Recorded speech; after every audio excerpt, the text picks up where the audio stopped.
13절부터 24절 말씀까지 말씀을 보겠습니다. 앞에 있습니다. 내가 이방인인 너희에게 말하노라. 내가 이방인의 사도인 만큼 내 직분을 영광스럽게 여기노니. 14절 말씀입니다.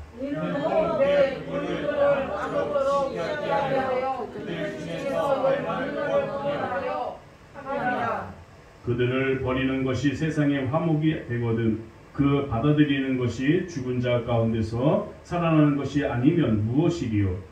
제사하는 것은 곡식 가루가 거룩한즉 떡덩이도 그러하고 뿌리가 거룩한즉 가지도 그러하냐. 또한 가지 얼마가 꺾이었는데 돌감람나무인 내가 그들 중에 접붙임이 되어서 참 감람나무 뿌리에 진액을 함께 받는 자가 되었은즉. 18절 그 가지들을 향하여 자랑하지 말라. 자랑할지라도 내가 뿌리를 보존하는 것이 아니요 뿌리가 너를 보존하는 것이니라. 그러면 내 말이 가지들이 꺾인 것은 나로 접붙임을 받게 하려 함이라 하리니.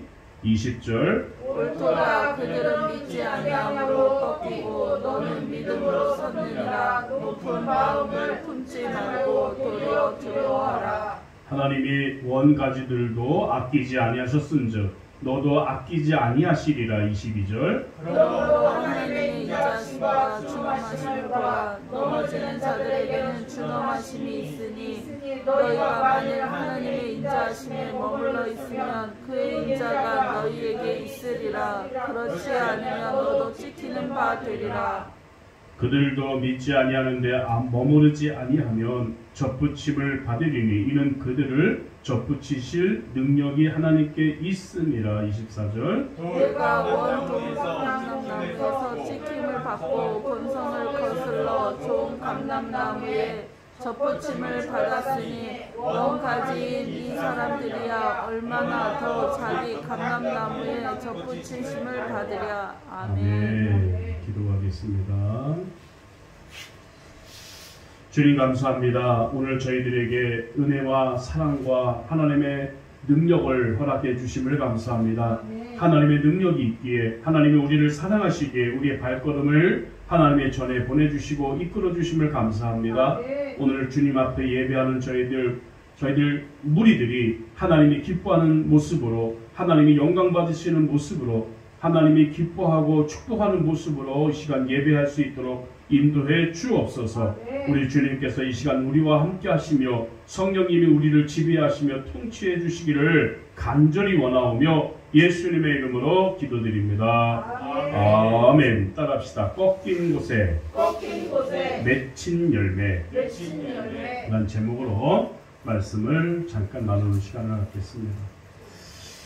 로마서 11장은 오늘 이스라엘의 구원의 문제를 다루고 있는 그러한 내용입니다. 이스라엘 백성은 하나님의 택한 백성이에요. 다른 이방 백성들이 누리지 못하는 영적인 특권을 많이 누린 그러한 백성들입니다. 그런데 그런 이스라엘이 하나님 예수님을 믿지 않는다는 거예요. 많은 특권을 누렸으면서도 하나님의 선민이라고 선택된 백성이라고 하는 그들도 예수님을 믿지 않았습니다. 이 세상에서 구원받는 유일한 길인 예수님을 영접하지 않는다는 그런 말입니다. 우리는 자연히 이런 질문을 할 수 있을 것입니다. 하나님께서 이스라엘을 버리신 게 아닌가? 그렇지 않으면 어떻게 예수님을 믿지 않을 수 있을까? 이런 말을 할 수 있습니다. 바울은 오늘 1절에서 하나님이 자기 백성을 버리셨느냐? 그럴 수 없느니라 라고 했습니다. 오늘 버리지 않았다는 거예요. 하나님이 이스라엘을 구원하신 원리는 지난주에 말씀드린 것처럼 남은 자의 원리라는 것입니다. 남은 자를 주목하라고 오늘 말씀하셨습니다. 오늘 이 말씀을 통해서 우리가 먼저 깨달아야 될 것은 전도의 기본 원리를 한번 말씀을 드리려고 해요. 우리는 필연적으로 예수를 믿는 이스라엘은 무슨 의미가 있습니까? 이 질문의 풀이는 13절 말씀입니다. 마지막 절까지 성경을 믿지 않은 이스라엘 백성을 꺾인 가지라고 부르고 있습니다. 무슨 가지요? 꺾인 가지다. 그러면 내 말이 가지들이 꺾인 것은 나로 접붙임을 받게 하려 함이라 하리니 라고 말씀하셨습니다. 19절 말씀을. 17절 또한 17절은 또 한 가지 얼마가 꺾여졌는데 라고 말하고 19절도 꺾이운 것은 나로 접붙임을 받게 하려 함이라 라고 했습니다.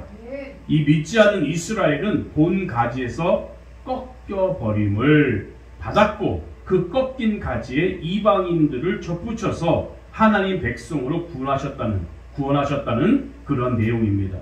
이것이 하나님의 구원 방법인 줄 믿으시기 바랍니다. 다시 말하면 이스라엘의 불순종을 통해서 이방인의 전도가 가능하게 되었다는 논리입니다. 그들이 하나님 말씀에 불순종해서 그 가지를 꺾어버리고 그 가지에 이방인의 가지를 붙였다는 거예요. 이 논리가 이방인의 구원을 설명하는 아주 중요한 신학적 선언이라 할 수 있겠습니다. 접붙임은 과수원에서 많이 하는 일입니다. 여러분 생소한 분들도 있겠지만 가수원에서 이 가지를 잘라다가 다른 가지를 거기다 접붙이는 것 가수원에서 많이 해요. 일본에는 서양 사람들이 굉장히 좋아하는 기적의 사과라는 나무가 있답니다. 이 기적의 사과는 배나무에다가 사과나무 가지를 접붙여서 만들었던 그런 과일이랍니다. 배나무에 사과나무 가지를 접붙이면 배의 단맛이 도는 아주 맛있는 사과가 나온다는 거예요. 그래서 배사과라고 할 수 있는, 또 대구에 가면 감 재배를 많이 하죠. 청도 감 들어보셨죠? 청도, 대구 이런데 보통 감나무에서 감을 따면 아주 작은 감밖에 얻을 수 없답니다. 그래서 어떻게 하느냐면 먼저 개암나무를 자라게 한 다음에 개암나무 가지를 다 꺾고 감나무 가지를 거기다 접붙인답니다. 그러면 크고 싱싱한 아주 먹음직한 감이 열린다는 거예요. 하나님께서 불순종한 이스라엘 원 가지를 꺾어버리시고 그 꺾인 가지 대신에 이방인인 돌감나무 가지를 꺾어서 접붙이시는 이 접붙임의 원리를 오늘 보여주시고 있는 줄 믿으시기 바랍니다. 이방인이 아브라함의 자손이 되었고 이방인이 하나님의 백성이 되는 구원을 맛보게 하셨다는 거예요. 따라서 꺾인 이스라엘의 불순종은 오히려 이방인의 구원을 促진하는 그런 역할을 하게 되는 것이었습니다. 이것이 만세전에 감추었던 비밀이고 하나님의 지혜인 줄 믿으시기 바랍니다. 그래서 우리들은 이방인들이지만 원 가지에 접붙여서 하나님의 백성이 된 줄 믿으시기 바랍니다. 그들의 불순종으로 인해서 우리가 구원받게 되었다는 거예요. 그래서 33절 말씀은 깊도다 하나님의 지혜와 지식에 부요하며 그의 판단은 측량치 못할 것이며 그의 길은 찾지 못할 것이로다 라고 했습니다. 하나님께서는 우리가 도저히 생각할 수 없는 놀라운 방법을 통해서 이방인들까지도 모두 다 구원하시는 능력의 주님이십니다. 우리는 하나님의 지혜를 배워야 될 줄 믿습니다. 우리의 보잘것없는 인간의 이성으로는 접근하는 것이 아니라 하나님의 방법, 하나님의 뜻이 무엇이고 우리 삶의 지표를 재조정해야 될 줄 믿습니다. 오늘 본문 말씀은 전도에 관한 몇 가지 중요한 원리를 제시하는데 첫째 원리는 따라합시다. 근린의 원리. 예수님이 처음으로 복음을 증거한 것이 이스라엘이었어요. 이스라엘 백성들에게 하나님의 복음을 증거했습니다. 마가복음 7장 27절 이하에 보면 수로보니게 여인의 귀신이 들린 자신의 딸을 예수님께 데리고 오죠. 그리고 그 딸을 고쳐달라고 간청합니다. 오늘 예수님께서는 뜻밖의 대답을 하시죠. 자녀로 먼저 배불리 먹게 할지니 자녀들의 떡을 취하여 개들에게 던짐이 마땅치 아니하니라. 이 수르보니게 여인을 향해서 뭐라고 표현하셨죠? 개라고 표현하신 겁니다. 개에게 줄 수 없다. 내 자녀의 떡을 왜 내가 개를한테 주겠니? 라고 했던 거죠.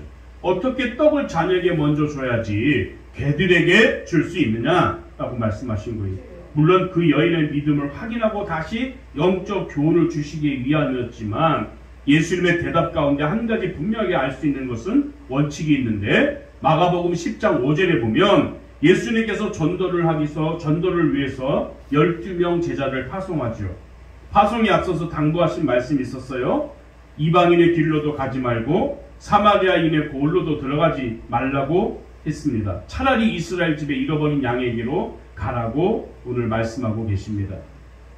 이것이 마태복음에 있는 말씀입니다. 오늘 우리는 먼저 가까운 사람에게 가서 복음을 증거하라는 적용점을 발견하게 됩니다. 주변의 친척과 친구에게 복음을 증거하는 것이 당연하죠. 우리 입으로 예수 그리스도의 피 묻은 복음을 증거해야 됩니다. 그들의 귀에 들릴 수 있도록 우리가 먼저 증거해야 됩니다. 성경은 여기에서 머무르지 말고 그 다음 단계를 제시하고 있는데, 우리는 보통 믿을 때까지 악착같이 붙들고 늘어지면 믿겠지라는 생각이 있죠. 예? 전도할 때 우리 그렇게 전도하는 방법 있잖아요.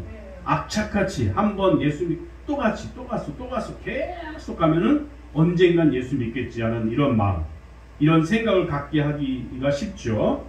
10번 찍어 안 넘어가는 나무가 없다, 이런 속담 들어보셨죠? 한번 지정한 전도 대상자가 믿을 때까지 증거하고 난 다음에 다른 사람에게 복음을 증거해야 한다는 것이죠. 이것이 대부분 사람들이 갖고 있는 의식 구조입니다. 하지만 이것은 성경의 원리가 아닙니다. 성경의 원리가 아닙니다. 마태복음 10장 14절 15절은 도리어 이런 말로 전도 포기를 종용하고 있어요.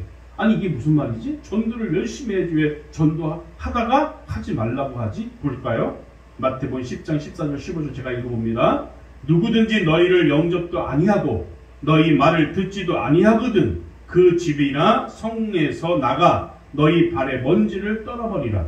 내가 진실로 너희에게 이르노니 심판날에 소돔과 고모라 땅이 그 성보다 견디기 쉬우리라 라고 했습니다.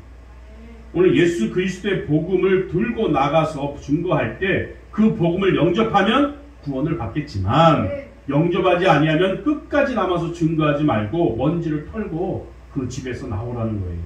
마지막 때 그 땅의 소돔과 고모라보다 더 큰 심판이 임하게 될 것이라는 말씀입니다. 끝까지 매달리지 말라는 거예요. 여기서 우리가 깨달아야 할 것은 성도는 믿게 할 책임이 아니라 증거해야 할 책임이 있는 거예요. 그분을 믿게 하는 것은 누가 할 일이에요? 하나님께서. 내가 믿게 하려고 하다가 내가 시험 들어요. 그건 아니고 우리는 증거만 할 뿐입니다.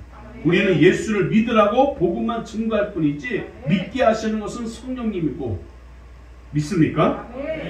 그래서 예수님이 너의 구세주요 예수 그리스도가 십자가 외에는 구원의 길이 없다라고 하는 증거만 할 책임이 우리에게 있습니다. 하지만 믿고 안 믿고는 누가 결정할 문제냐? 하나님께서 그에게 믿음을 주시면 믿게 되는 것이고, 그렇지 않으면 믿지 못하죠. 믿음을 주시고 믿을 수 있는 증거를 보여주시는데도 믿지 않는 건 본인의 책임입니다. 다 주십니다. 하나님은 공평한 하나님이시기 때문에 어느 누구만 주고 어떤 누구는 안 주고가 아니에요. 다 주십니다. 믿을 수 있는 증거를 보여주시고 믿을 수 있는 복음을 듣게 하시고 믿게 하십니다. 근데 본인이 강팍해서 믿지 않으면 안 되는 거죠. 그래서 마태복음 10장 23절에 보면 이 동네에서 너희를 핍박하거든 저 동네로 피하라 말씀을 들려주셔요. 우리는 보통 이렇게 생각하죠. 핍박이 있으면 거기서 죽을 때까지 버티면서 복음을 증거하는 것이 옳은 방법이 아닌가? 우리 그러잖아요. 그죠? 끝까지 내가 이기나 네가 이기나 한번 해보자. 이래가지고 끝까지 찾아가고 끝까지 막. 그렇지 않습니다. 예수님은 정반대로 말씀하세요. 핍박이 있느냐? 저 동네로 피하라. 죽을 때까지 버티면서 전하라가 아니에요. 피하면서 복음을 증거하라. 우리는 증거하는 데 목적이 있는 거지 그 사람을 변화시키려고 하면 안 됩니다. 내가 변화시킬 수 없어요. 사람을. 믿습니까? 하나님의 강력한 능력으로 그를 변화시킬 수 있는 거지 내가 그를 변화시키려고 하다가 문제가 생기는 거예요. 오늘 성도들의 책임은 복음 증거입니다. 복음 전파에만 있지 믿어 변화시키는 데까지 있는 것이 아니기 때문입니다. 어떤 통계를 보면요. 한 사람이 예수 그리스도를 영접하기까지 적어도 4차례 이상 정식 복음을 증거를 들었다고 합니다. 사력을 다해 목숨을 증거하되 안 믿겠다고 버티는 사람에게 집착하지 말 거라는 거예요. 집착하지 말아요. 전도할 때는 한 사람에 집착하지 마세요. 아시겠습니까? 네. 우리는 그 무슨 전도법 있잖아요. 그 전도할 때 끝까지 막 계속 찾아가서 막 문을 두드리고 열리고 막 계속 네가 이기나 내가 이기나 해보죠. 뭐 통하는 사람도 있겠습니다. 그러나 이제 그 전도 대상자들은 그럴 때 질리는 거예요. 요즘 사람들은 옛날 같지 않고 옛날 사람들은 참 순박하고 순진해서 아유 그래요 그러면 내가 미안해서라도 교회 가야지 지금은 아닌 거예요. 오히려 문을 닫아버려요. 나 천하면 예수 안 믿을 것 같아. 예수가 뭐야 왜 저래 하면서 오히려 욕을 할 수도 있어요. 우리가 믿지 않는 사람들에게 복음을 증거해야 됩니다. 그러나 믿지 않으면 어떻게 하십니까? 다른 곳으로 가야 돼요. 암만 증거해도 싫다고 문 닫아버리면 다른 곳으로 가야지. 그 앞에서 계속 기다릴 거예요. 하나님께서 눈을 크게 뜨라고 말씀하십니다. 복음을 증거하고 받아들이지 않으면 거기에 집착하지 말고 다른 데로 가라 하십니다. 전도 대상자가 10년 전이나 지금이나 똑같다면 회개할 문제죠. 죽어가는 많은 영혼들이 우리 앞에 기다리고 있는데 하나님이 택하신 백성이라면 그 사람은 나중에 반드시 돌아오게 되어 있습니다. 아시겠습니까? 과거에 전혀 예수 믿지 않던 사람이 나중에 보면 예수 잘 믿는 사람으로 변화받은 것도 우리가 볼 수 있어요. 깜짝 놀란 적이 있죠.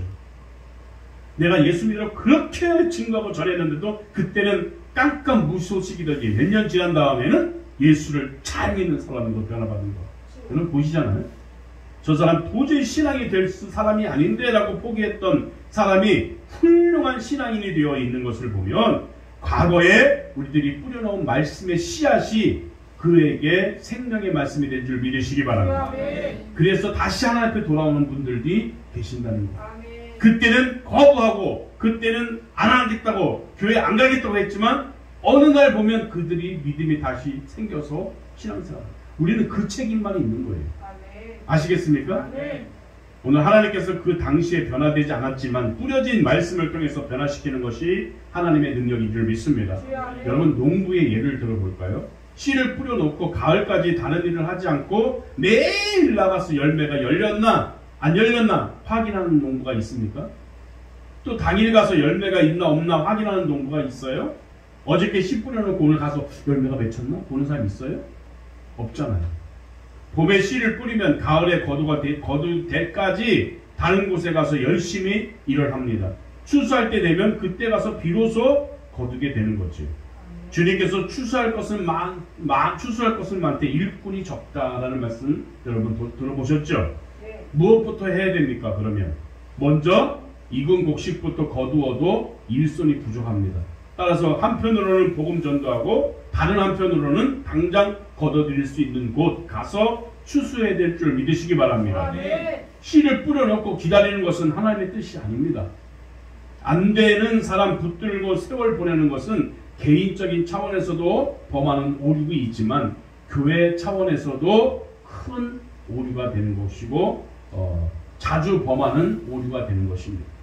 간혹 자기 나라도 다 복음 시키지 못하면서 우리 그런 말 많이 하잖아요. 우리나라도 전도 못하면서 무슨 해외까지 가서 복음을 증거해요. 성경을 식으로 생각하는 사람이 있죠. 우리나라도 아직 예수님 안 믿는 사람이 많은데 뭐 해외까지 나가서 복음을 증거해야 돼? 이런 분들이 계세요. 우리 주변에도 믿지 않는 사람이 많은데 무엇 때문에 먼 곳까지 가서 복음을 증거해야 됩니까? 라는 논리 있죠.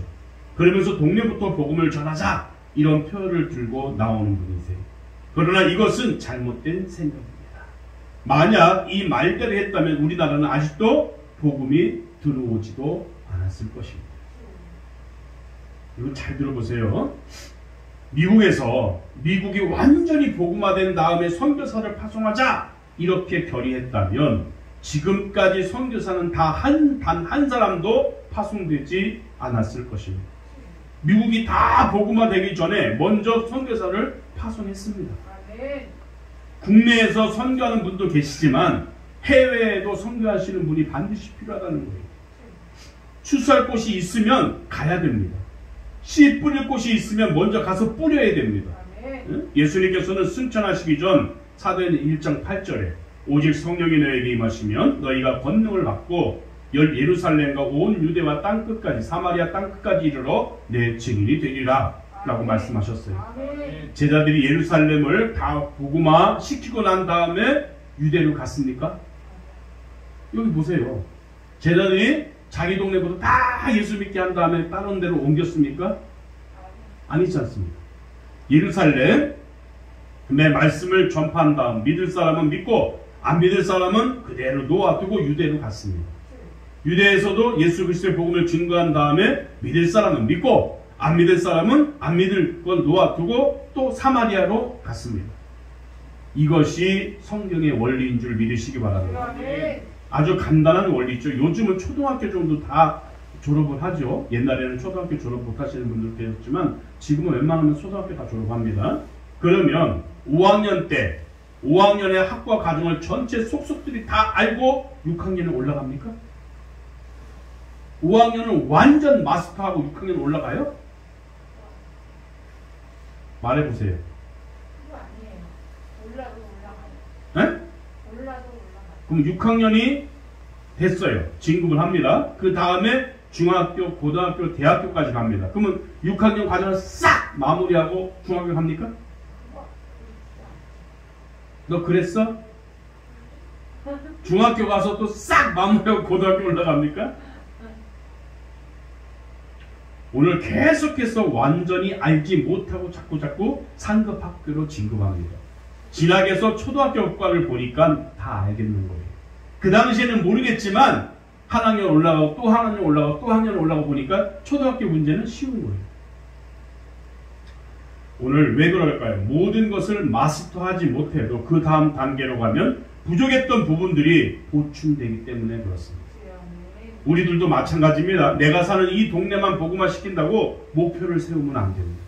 동네도 복음화 시키지 못할 뿐더러 하나님께서 주신 더 큰 사명도 감당할 수가 없는 거예요. 마귀는 엉뚱한 것을 붙들고 시간 보내게 만드는 술책을 즐겨 쓰고 있습니다. 무엇이냐면 하나님께서 우리에게 비전을 주시고 은혜를 주셨을 때 더 큰 은혜의 바다를 향해서 나가는 성도가 되어야 될 줄 믿으시기 바랍니다. 아시겠습니까? 야, 니네 동네도 전도 못하면서 무슨 옆집 가서 전도해. 야, 니네 가족도 구원 못 시켰으면서 다른 사람을 전도해. 이런 것이 마귀의 술책입니다. 안 믿으면 냅둬야 돼요. 우선 씨앗을 뿌렸으면 된 거예요. 그러면 다른 이제 못 듣는 사람, 안 들을 사람, 못 듣는 사람한테 가서 복음을 증거해야죠. 두 번째 원리는 복음 증거에 장애가 오히려 축복이 될 수 있다는 거예요. 우리가 복음을 증거하면 장애를 부딪힙니다. 어려움이 있습니다. 근데 그것이 어려움이 아니라 오히려 축복이 되는 것입니다. 바울이 이스라엘에게 복음을 증거했습니다. 그런데 이스라엘이 믿지 않았습니다. 이것이 오히려 전 세계 복음화시키는 세계 선교의 원동력이 되었답니다. 만약에 바울이 복음을 증거할 때 그들이 믿었다면 기독교 복음은 지역의 복음밖에 되지 않아요. 근데 그들이 거부합니다. 안 믿습니다. 예수님을 뭐 가난한 목동의 아들 내가 왜 쟤를 믿어야 돼? 제가 어떻게 하나님의 아들이야? 했을 때 그 복음이 전 세계를 뻗어나가는 세계 복음화 원동력이 됐던 거예요. 이스라엘 복음을 잘 받아들였다고 하면요, 바울이나 베드로 그리고 제자들이 굳이 이방 선교를 했을 리가 있을까요? 없습니다.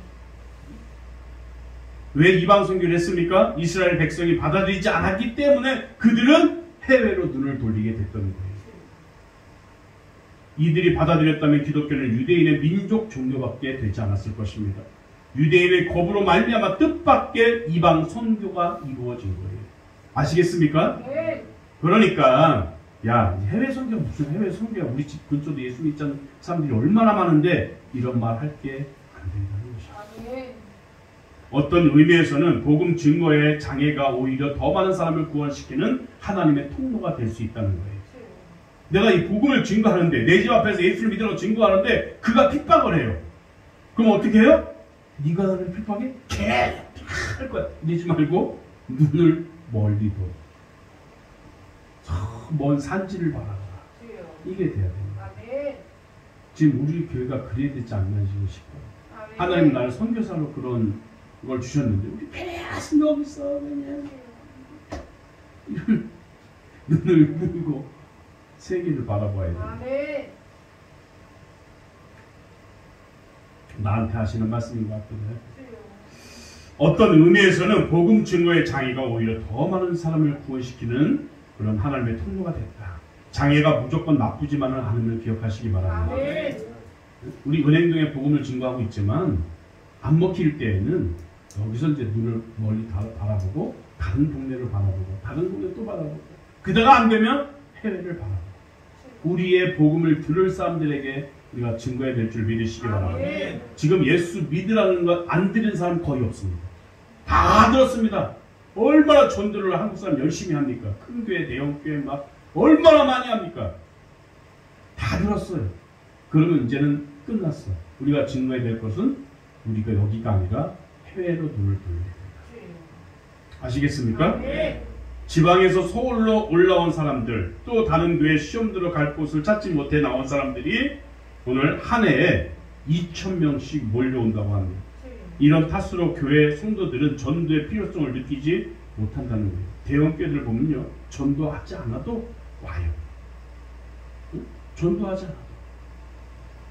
큰 교회들 보면 그 소문을 듣고 지들이 몰려와요. 그런 이 사람들은 전도 필요성을 못 느끼는 거예요. 지방에서 올라온 분들, 우리 딱 이사 왔는데 우리 앞에 교회 큰 대형 교회가 있네? 한번 가볼까? 그래서 전도하지 않아도 가요. 그러니까 2,000명씩 몰려온다는 거예요. 한 해에. 이런 탓으로 교회 성도들이 전도의 필요성을 못 느낀다는 거예요. 그럴까 봐 겁나지 않습니까, 여러분? 그래도 전도하지 않아도 자기 발로 찾아오기 때문에 이렇게 발로 오는 사람이 너무 많기 때문에 전도에 대한 동기 유발이 전혀 안 되고 있다는 것입니다. 반면에 조그마한 개척교회는 보세요. 어떻습니까? 한 영혼을 천하보다 귀하게 여기죠. 아멘. 그래서 영혼을 찾아서 땅끝까지 찾아가려는 마음이 그 교회에 있습니다. 주여. 아멘. 우리가 이런 마음을 회복해야 될 줄 믿으시기 바랍니다. 아멘. 우리도 이런 마음이 간절해야 됩니다. 아멘. 우리에게 가장 큰 약점이 무엇이냐면 안일함 가운데 빠지는 것. 주여. 이것이 제일 무섭습니다. 아멘. 안일하게 난 움직이는 거 싫어. 안일해야 돼.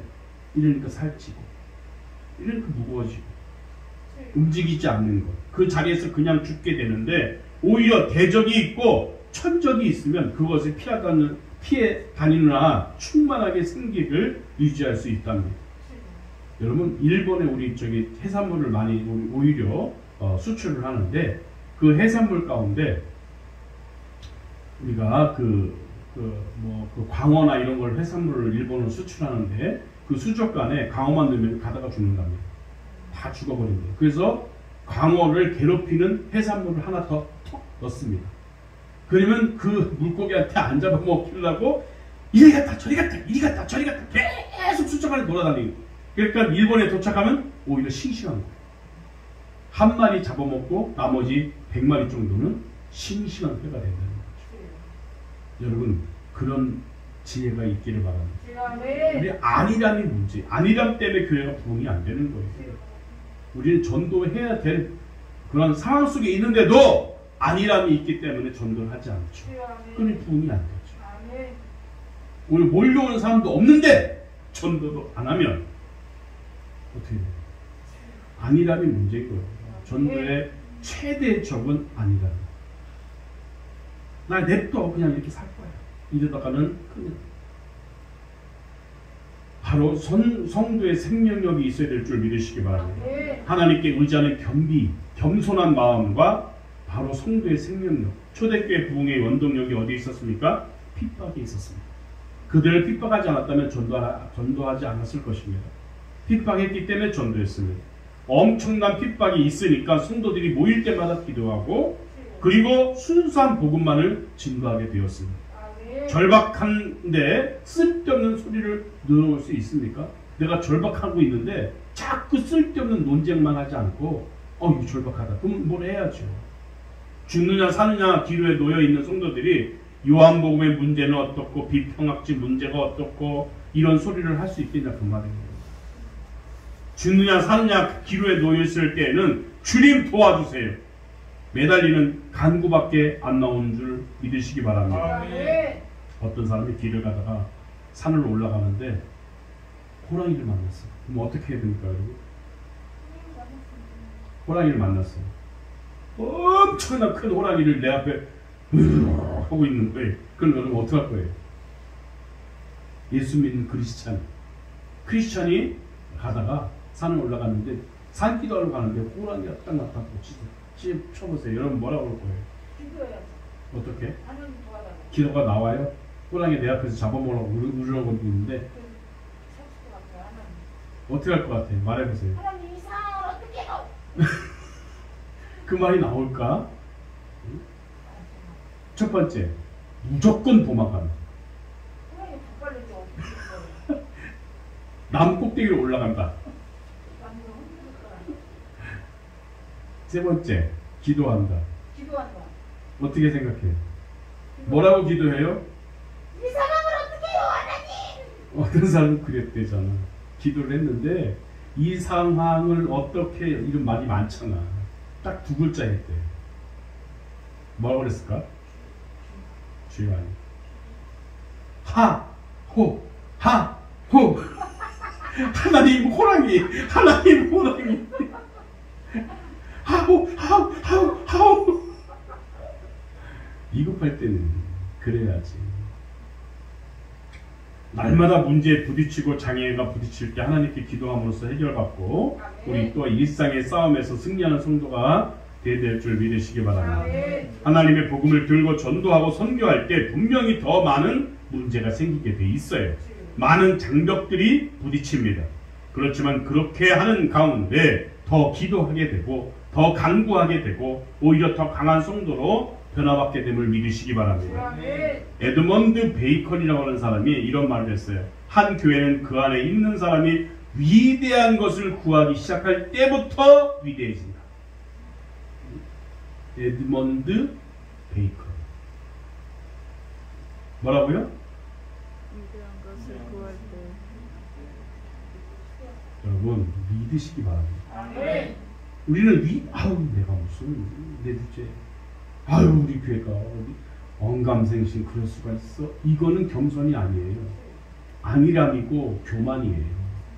이 에드먼드 이 말이 너무 마음에 드는 거예요. 한 교회는 그 안에 있는 사람이 위대한 것을 구하기 시작할 때부터 위대해진다. 믿으십니까? 아멘. 하나님은 능력이 무한대로 계신 하나님이신데 우리가 구하는 거 다 들어주신 하나님인데 우린 너무도 그 하나님을 소극적으로 강구하지 않아요. 하나님 너무 커요. 그건 나한테 감당하지 않대. 이러니까 늘 쫑재기 같은 신앙 믿음이 있었던 거지. 위대한 것을 구할 때 위대해질 줄 믿으시기 바랍니다. 작은 교회, 어려운 교회, 힘든 교회, 물질도 없는 교회지만 큰 것을 바라보고 크게 역사하는 교회가 되어진다면 그 교회는 위대해집니다. 아멘. 이 사람 말대로 또는 우리들의 믿음대로. 그래서 주님께서 말씀하시지 않습니까? 너희 믿음대로 될지어다. 아멘. 믿음이 쫑재기인데 쫑재기 갖고 뭘 큰 걸 위대하고 뭐 그걸 말을 해. 큰 믿음을 가지고 말이야 크게 간구할 때 크게 되는 거예요. 아멘. 아시겠습니까? 아멘. 나는 안 돼요. 또 겸손한 게 아니니까 교만한 거죠. 이 말씀을 기억하시고 위대한 성도가 되어지고 위대한 우리 기쁜 충만교회가 되어지기를 바랍니다. 아멘. 위대한 교회가 언제 태어납니까? 위대한 목사님이 부임해서 위대한 교회가 되는 게 아니에요. 사회 전원 인사를 불러놓고 그 강의를 들을 때 위대한 성도가 되는 게 아닙니다. 그러면 하나님 앞에 위대한 것을 구하기 시작할 때부터 그 교회는 위대해집니다. 좀 큰 것 좀 구해봐요. 큰 것. 아멘. 저도 옛날에 그랬어요. 하나님 차 없을 때 조그만 차라도 주셨으면 좋겠어요. 그러니까 내 믿음의 종지에 작은 힘을 큰 거 주겠어요. 근데 주님께서는 나를 사랑하셔가지고 큰 차를 주시고 그 다음부터는 하나님 저 차 갖고 싶으면 저 차 또 주시고 저 차도 또 주시고 이제 사람도 주시고 집도 주시고 아멘. 위대한 거 구하세요. 아멘. 알았죠? 아멘. 송구영신 예배 이제 며칠 안 남았어요. 큰 걸 구하세요. 조그만 하나님 나는요 필요 없어요. 그런 거 안 웃어요. 그런 거 필요 없어요. 요것만 주세요. 그러지 마세요. 그럼 하나님이 기분 나빠하십니다. 야, 너 내 능력을 무시하냐? 하나님 그러신다. 우주 천지 만물을 만드신 하나님께서 못하실 게 뭐 있습니까? 아멘. 이게 너무 조그만 거. 너무 조그만 거. 하나님이 교만하고 할까봐 그러는지 믿음이 완전 종쟁인지 큰 것을. 알았죠? 아멘. 에드먼드 베이컨이 한 말처럼 큰 것을 하세요. 그러면 위대해집니다. 아멘. 하나님 옆에 가장 위대한 것은 무엇입니까? 피 묻은 복음 들고 세상을 변화시키고자 하는 뜨거운 심정으로 나아갈 때 그 교회를 벌써 위대한 교회가 된다는 것입니다. 주여네. 역사를 보면 엄청나게 큰 건물을 지었던 사람이 있습니다. 돈 많은 부자가 있었습니다. 권력을 잡았던 사람들도 있었습니다. 그러나 그들은 역사에 단 한 줄도 기록되지 않은 사람들이었습니다. 반면에 죽어가는 영혼에게 복음을 들고 나가서 복음을 증거하고 생명을 구원한 성도들이 남아 있습니다. 그런데 위대한 일을 할 때 장애가 있습니까? 없습니까? 있어요. 큰 장애가 있어요? 작은 장애가 있어요? 큰 장애가 예, 있어요. 맞습니다. 우리가 위대한 거 큰 거 구할 때는 큰 장애가 있어요. 장애가 무서워서 큰 거 구하지 못하는 미련한 성도가 되지 말라고 말이에요. 아멘. 우리 속담에 있잖아요. 구더기 무서워서 못 먹다는다고? 장국. 장 담글 때 구더기가 생깁니다. 고추장이나 된장이나 이거 만들어 놓으면 구더기가 생길 수밖에 없어요. 그 조그만한 그 위에 덮은 그 구더기 보기 싫다고 장 안 담궈요? 답답한 사람들이죠. 큰 것 구하면 큰 시험 있고 큰 장애 있고 큰 어려움이 있어요. 그렇다고 큰 것 구하지 말라 그 말이 아닙니다. 그래도 해야지요. 아멘. 아시겠습니까? 아멘. 위대한 사람 되고 싶어요? 작은 사람 되고 싶어요? 위대한 사람 되고 싶어요. 큰 것 구하세요. 아멘. 불같은 시험이 있습니다. 잠자지 못해요. 쓰러질 정도로 피곤함이 엄습합니다. 목숨까지도 바쳐야 하는 헌신이 요구될 때가 있어요. 그러나 하나님께서는 위대한 것을 구하는 자들에게 힘을 주십니다. 아멘. 문제는 그거예요. 힘을 주신다. 아멘. 너 할 수 없니? 그러면 포기해. 이게 아니에요. 내가 힘 줄게. 네 능력은 10%밖에 안 되지? 내가 90% 줄게. 아멘. 그런 믿음을 가지셔야 돼요. 아멘. 주님은 일을 역사하시는 주님이십니다. 아멘. 필립 브룩스라는 사람이 이런 말을 했어요. 우리는 능력에 맞는 일을 구하는 것이 아니라 일에 맞는 능력을 구해야 된다. 아멘. 나 능력 조금이니까 조금 주세요. 이게 아니라 일을 할 큰 능력을 받으려고 하지 말고 일에 맞는 능력을 구하세요. 큰 일을 내가 맡았다면 구해야지. 큰 능력 주시라고. 아시겠습니까? 아멘. 내 능력은 10%밖에 안 된다니까 90%는 누가 주신다? 하나님 주신다. 근데 우리는 이것 째고 이것 째고 저것 째고 안 될 거야. 그래 나는 못해. 나한테 10%밖에 안 되니까 5%만 구해야지. 이건 평생 가도 하나도 못하고 죽어요. 오늘 필립 브룩스라는 사람, 에드먼드 베이컨이라는 사람을 기억하시기 바랍니다.